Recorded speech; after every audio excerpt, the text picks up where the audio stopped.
Let's start with the nice lady on the last row. That's you. I notice if I say nice lady that you think I'm talking about somebody else. Wever with Financial Times. Have you spoken to Zelenskyy today about this, and does he understand your concerns? And if the concerns are addressed,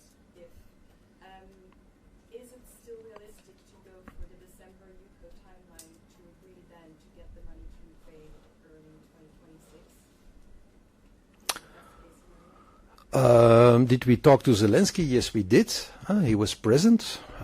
He comes every time, but usually he's by video link, and he gives a report on the situation in Ukraine. This time he was physically there. He gave a report, and of course we engaged him on the problems he's facing. But I'm reluctant to go into details on what he said. It's always very delicate. It's the part of the meeting where you also have to leave your phone in the box outside. And there's a reason for this, of course. The enemy is also listening, so I'm rather reluctant to go into details about what Zelenskyy said and what we asked him. Let's not go into that. Your second question, is it the timing realistic? It is, of course, as we say in our beautiful Dutch language that you speak, it's 11:55. It's very urgent. We have a few weeks, and the problems are not to be underestimated. That needs to be solved. So I think we will have to burn the midnight oil, and all the legal teams that we have will burn the midnight oil. Their bills will even become more important and higher. I clearly chose the wrong profession in my life. If I see how much you have to pay a lawyer that is specialized in financial issues. And they will probably write papers, and these papers will be compared with each other, and at the end of the day there will be the moment of truth. Is this tangible? Is this possible? And then, of course, the even more important question, if they confirm what is necessary, will others be able to comply? It could become an issue of every individual member state taking the engagement to make this work. And of course, that's not a question that I can answer. You have 26 others to ask this question to. We'll go from the back row to the front row, but please. Thank you, Prime Minister. You already explained us all these concerns you had during the Copenhagen summit.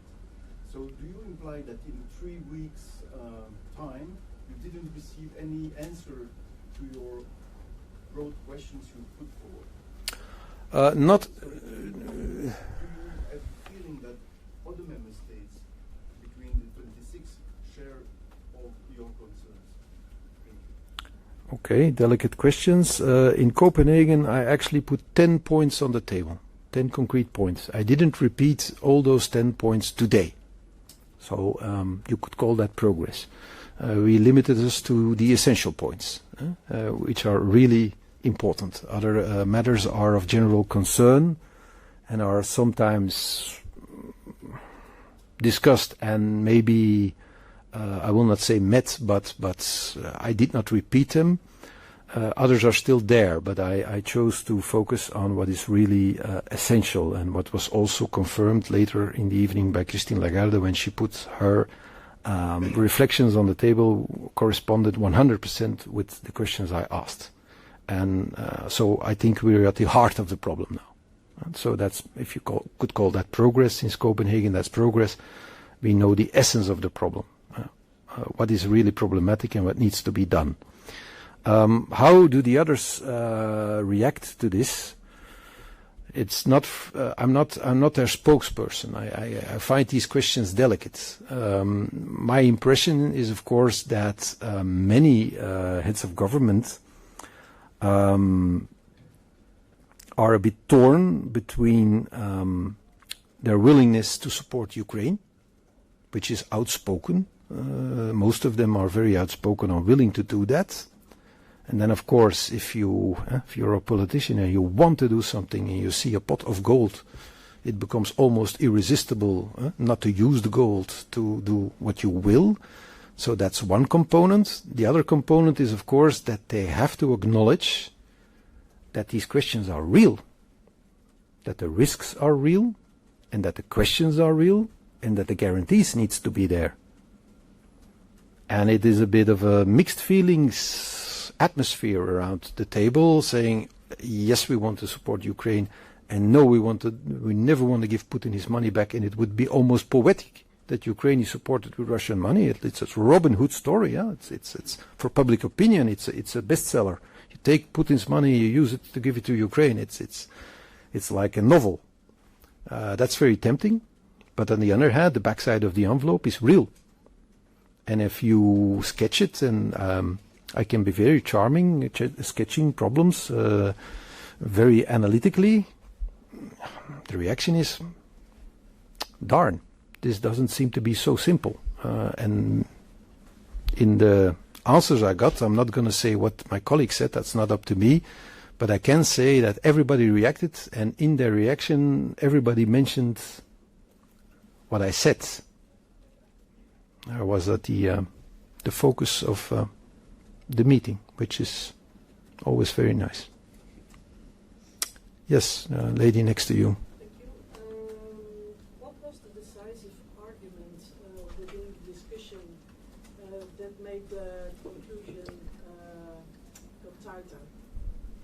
That changed the drafting from a long text to a very short text.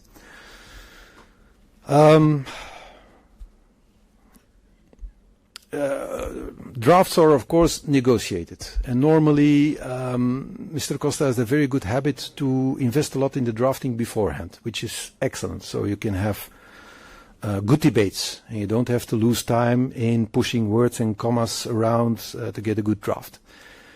This time, paragraph 8 was more or less undrafted. There was a draft, but that was not negotiated beforehand. And Antonio also said this to the Council.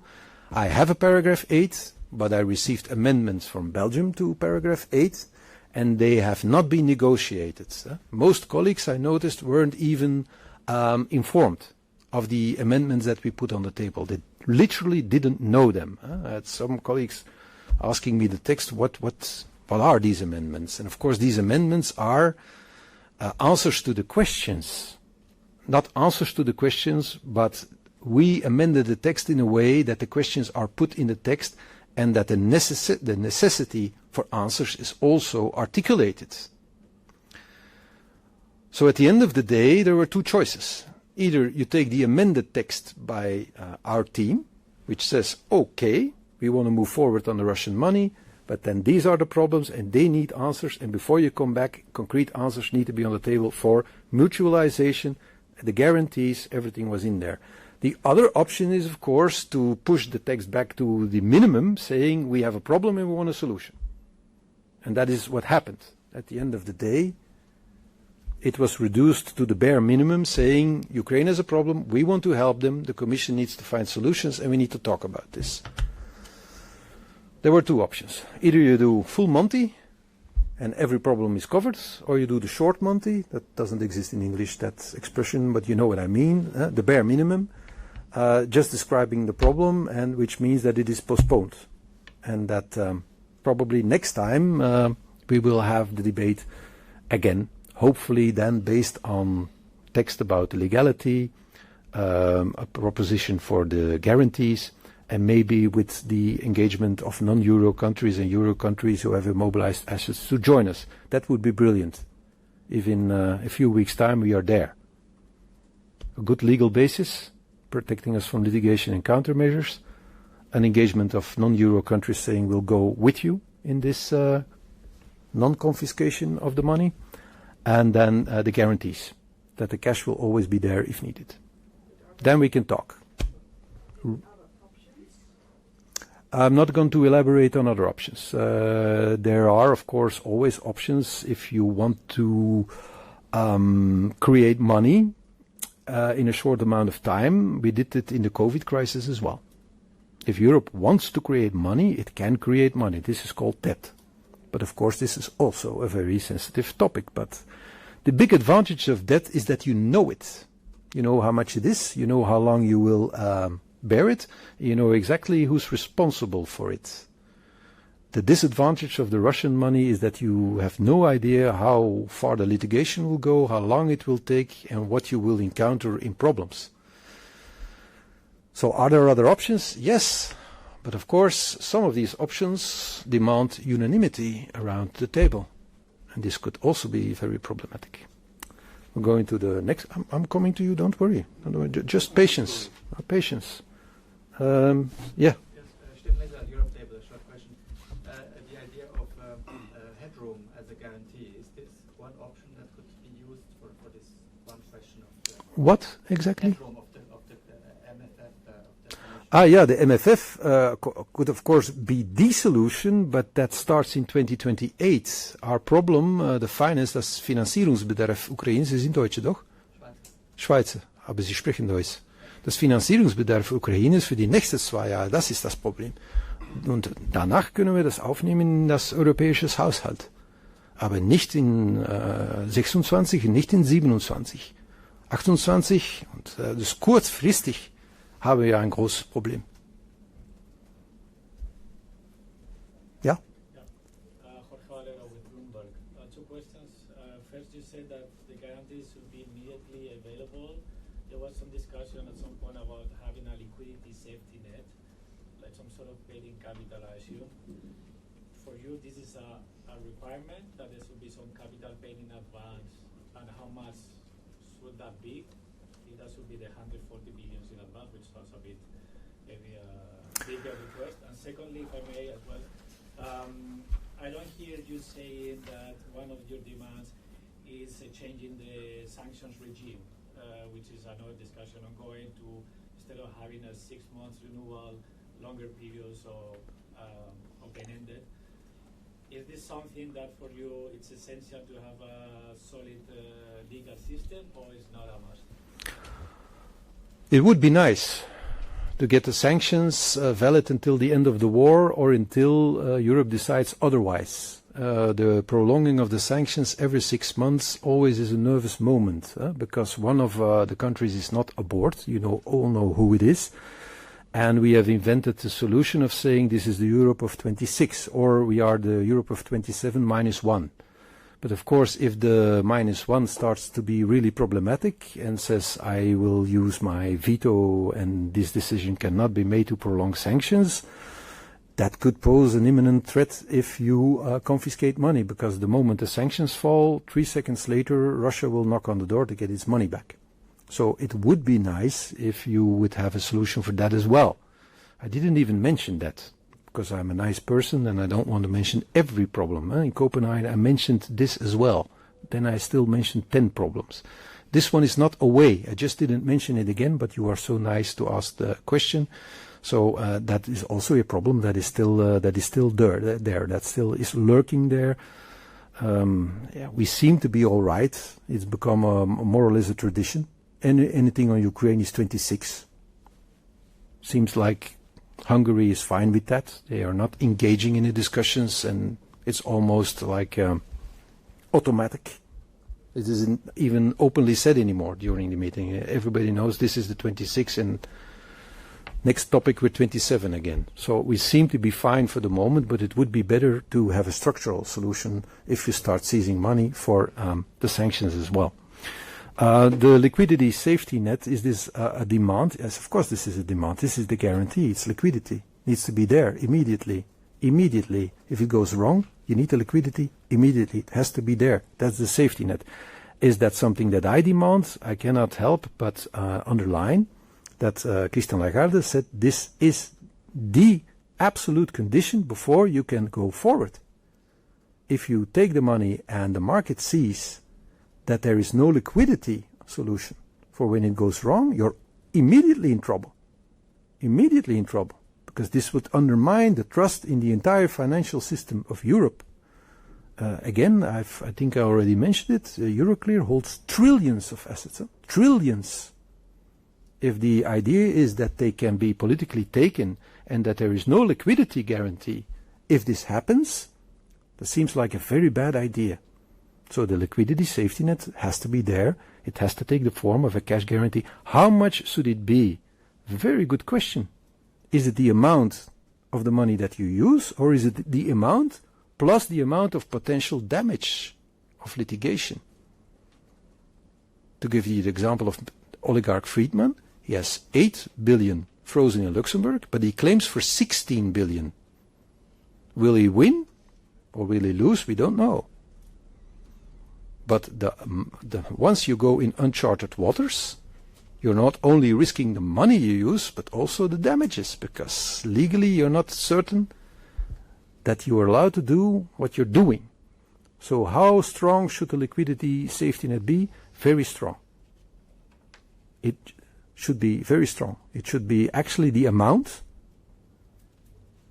of the damage that you suffer when it goes wrong. So yeah, probably if you would divide it amongst the member states, it would not be described in the terms of amounts, but in percentages. If you have X% of the European GDP, you have to take X% of the risk. Is it 140 billion? Then it is X% of 140 billion. Are the damages 200 billion? Then it's X% of 200. That's a liquidity safety net. Yes? Hi, I'm Alec Quinn for Euronews. Thank you for this. Just on Christine Lagarde's recommendation that you should move with a non-euro economy to minimize the risks, is that for you a prerequisite? And if so, do you expect to have talks with any other economies before the December summit? Me personally, no. I'm not the European Commission. I'm not responsible to find solutions for all problems. I, of course, offer my help and our expertise, but our expertise is mainly around Euroclear and the assets. We have a lot of people working on that, as you can imagine. We are already suffering from a lot of litigation. We have a lot of knowledge on that, on the risk and the litigation and the liquidity in Euroclear. This we know. I don't think it's up to me to start calling Japan and other countries to say, hey, I have a great idea. Why don't you join us in confiscating money or quasi-confiscating money? I think it's up to other people to do that. I think the most likely candidate is probably the United Kingdom, because they have been talking about the use of assets for quite a long time. But they have always been so nice to talk about my assets. But if they have so many ambition to use immobilized assets, probably they will have no objection using their own immobilized assets as well. But we'll see. We'll see. There's also Canada. There's other countries, United States as well. Japan is the first country who actually already decided that central bank money can never be touched, which is what is legal. Until a few months ago, everybody thought that that was what international law prescribed. You don't touch central bank money. We never did. Yeah, the nice gentleman. In Copenhagen 3 weeks ago, you said that maybe as an alternative solution, the coalition of the willing should become the coalition of the will. Mm-hmm. Did you table that proposal again today? Is this one of the options that the Commission should investigate next week? Well, I mentioned in Copenhagen, but I also mentioned this at the last meeting of the coalition of the willing. The coalition of the will should become the coalition of the bill. When we gathered in Paris at the Élysée, when we were all there, I said, can we also become the coalition of the bill? Since Paris and Copenhagen, I could give you the number of phone calls I got from coalition of the willing members to say that's a great idea, but it tends to zero. It actually is zero. So there is no alternative to the using frozen assets? There is always an alternative. Maybe there are alternatives possible. We all want to support Ukraine. The coalition of the will is there saying we stand with Ukraine, whatever it takes. We've said that many, many, many times. So if we talk, let's be honest, about a financial need, I've read a figure of 45 billion a year to keep Ukraine afloat. That's not a lot of money. Huh? If you look at who is in the coalition of the will, 45 billion, it's not the end of the world. Huh? I think the countries are a member of the coalition of the willing. If they are willing to pay the bill, they could easily do so. 45 billion is a lot of money, but if you look who's member of that club, it should be doable. But that it's a question of money, mouth, putting them together. And then you have an alternative solution, which would be legally a lot more solid. Because if you would put that money on the table and you would lend it to Ukraine, the logic could also be that the money that is immobilized could be used as a warrant. If we all think that at the end of the war Putin will never get his money back, then you shouldn't be afraid of lending Ukraine money, because there's a warrant. Of course, a cynical person would ask, who's going to finance the reconstruction then? You can only spend a euro once. That's a question because I'm so nice that I didn't ask today. If you take all the Euroclear money, and you've always said this will be used to reconstruct Ukraine, if you use it all for the war ends, you have €0 left for the reconstruction of Ukraine. And who's going to pay for that? On whose door is Ukraine going to knock to say, help us please for the reconstruction of our country? It will not be Putin, because he said, I already, j'ai déjà donné, I already lost my assets. It will be us again. And you can only spend the euro once. If you do it now, then you don't have it at the moment where you could legally use it, and where immobilized assets have been used before in history, and where you have legal ground beneath your feet to do it. So I would prefer an alternative solution, but again, I'm only poor little Belgium. The only thing I can do is point out where the problems are and to gently ask solutions for the essential problems. I didn't even mention all this, just the essential problems. I think we're on the front row now, so thank you for your patience.